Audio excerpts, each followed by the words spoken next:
again, just looking at this design, I did a couple of these drawings on a separate paper I'm going to bring back onto this paper. It's a little smooth Strathmore paper, but I tend to like the texture on the other ones. So if you did this drawing and look at the arrangement of it as being in a 2-point perspective, it actually has a little bit of 3-point perspective happening here. Here's the rectangle, at least from the front of it, to show the tip, the end of the triangle, and the rest of it is actually, if you make it parallel, you can do that, but this one has a pretty distorted perspective, so I'm just going to give a couple lines just to show they go that direction, but then concentrate on this triangular piece. So again, I'm using just a light blue pencil. I could probably get a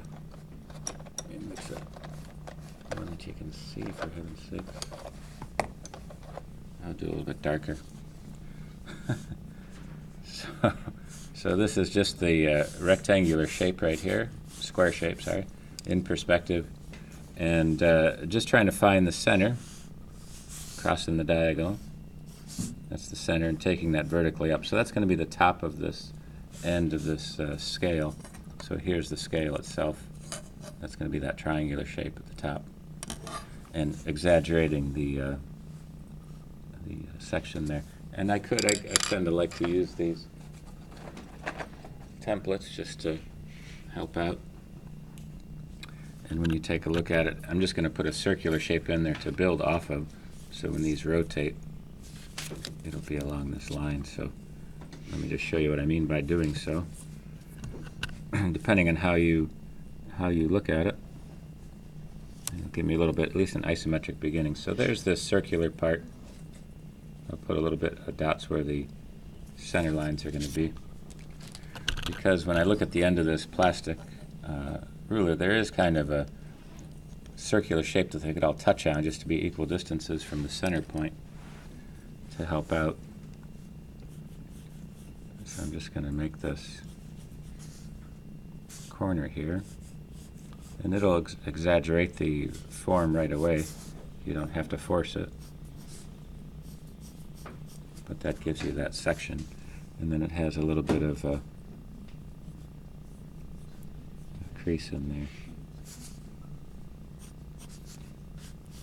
Okay, and so once you get that, again, I'm going to, like the blue pencil as well, just kind of sketching it out. If you use graphite, the only trouble is you just have to mix it to get rid of it once you're done with it.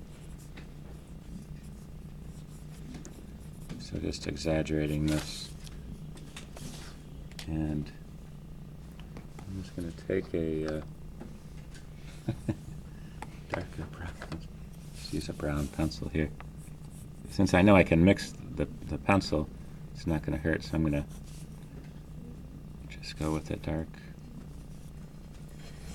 line. And these rulers, they're not brand new, so they have some nicks and cracks and bends, and it makes it a little more interesting looking.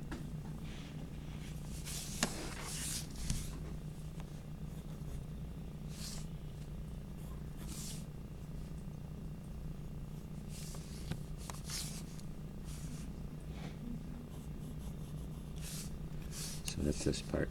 So even though I haven't drawn the rest of it, I can give it a little bit of tone, kind of get comfortable with the pencils, for example. So this is just a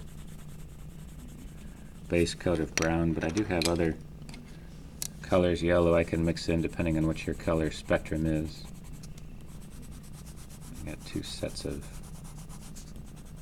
reused pencils here,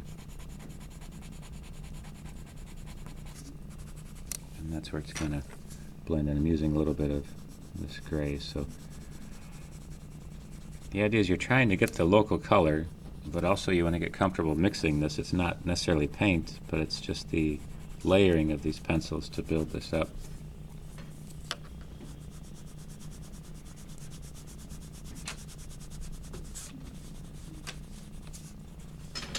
And you can, again, think of it on the computer as a graduated tone.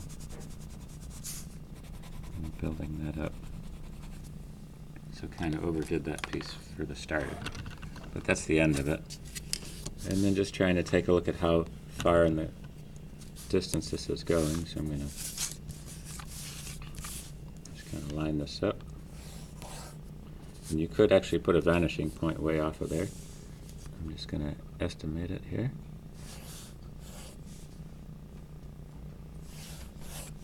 So you can see it. As long as they're concentric or even, that's the key that you want to keep. And you'll see a little bit of an under section down here.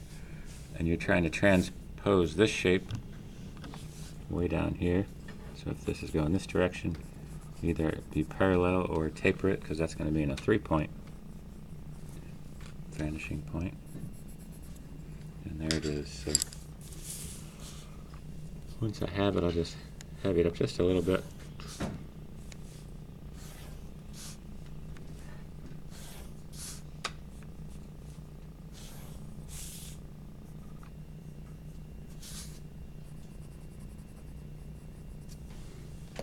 Using some again. And as you think of the colors on the color wheel, you know, wrapping around red, the basics, red, yellow, blue, and building that part up. So that gives me that first section. Kind of heavy on the line, doesn't really matter at this point. Just have to pick a color. Just going to use this yellow. And at first off, I'm going pretty light, letting the texture of the paper come through, which will lighten the value of this first yellow, pretty bright yellow. Changes the intensity of the color until I get closer, and the closer something is, the more in focus, as well as the more intense the color is. So just trying to place that in there. And just treating this as a solid shape to start off. And again, I can use a straight edge, so I don't have to be so timid building that up. Mixing some secondary tones in here.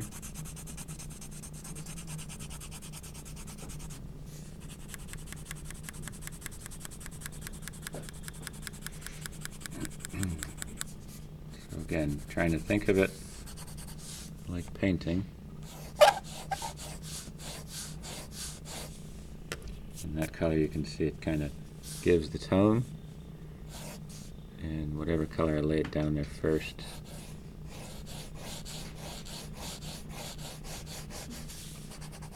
just giving that part.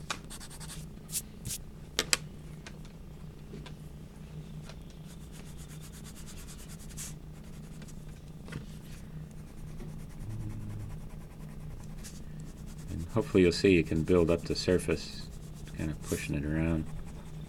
It's not super clean there.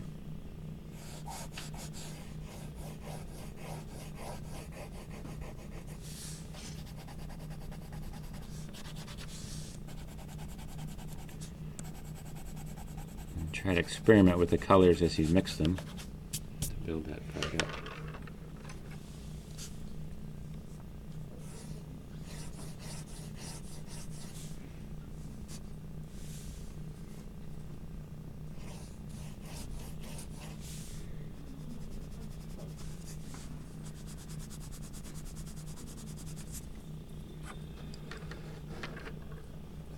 So that gets you that section.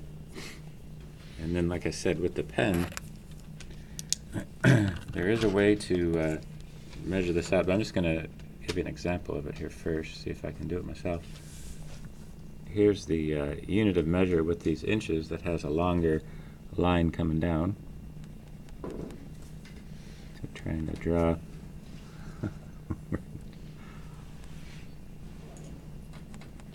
over the top of that. So that gives me one in there, and it's a half of the distance, but I'm just going to try to put the first unit of measure, which is a inch mark.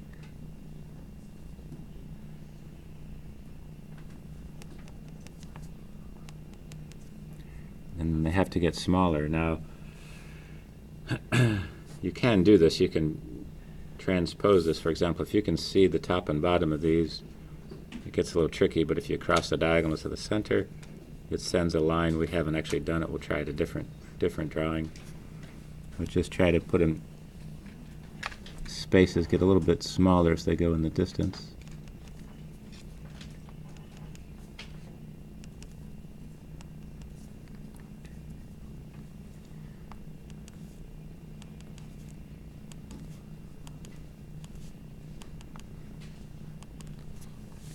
So just estimating that one.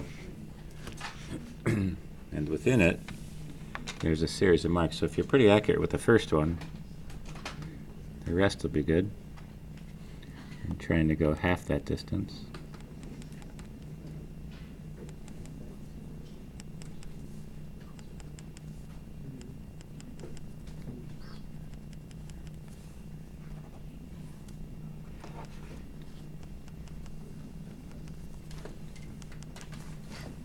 And as it gets in the distance, it gets smaller to see.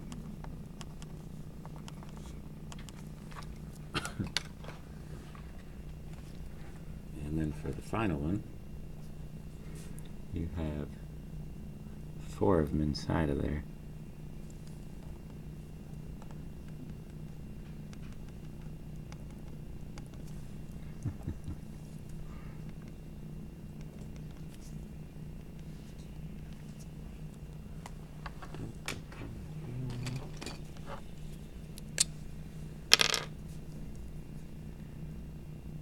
I also have a marker, so you might be able to put it in there with that.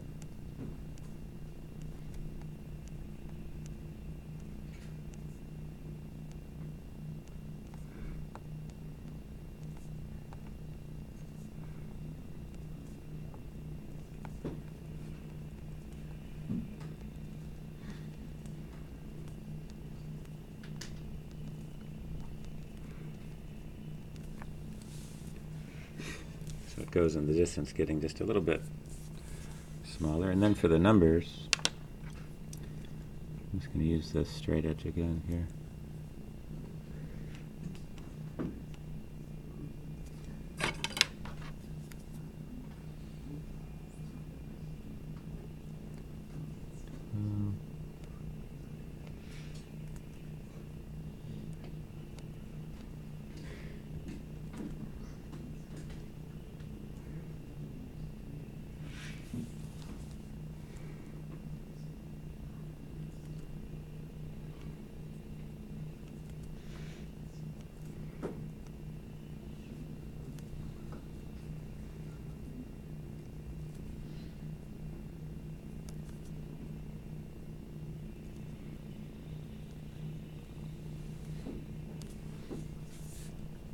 Give you that part, and then if you put the name in there, depending on which one you're drawing, it's going to be a part of it.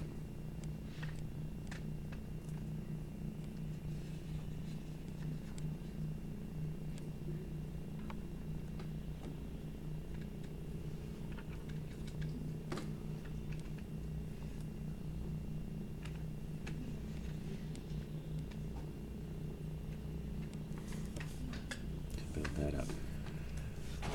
So it gives you a little bit of the detail on there. And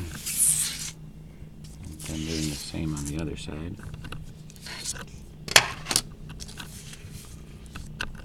Place that going across.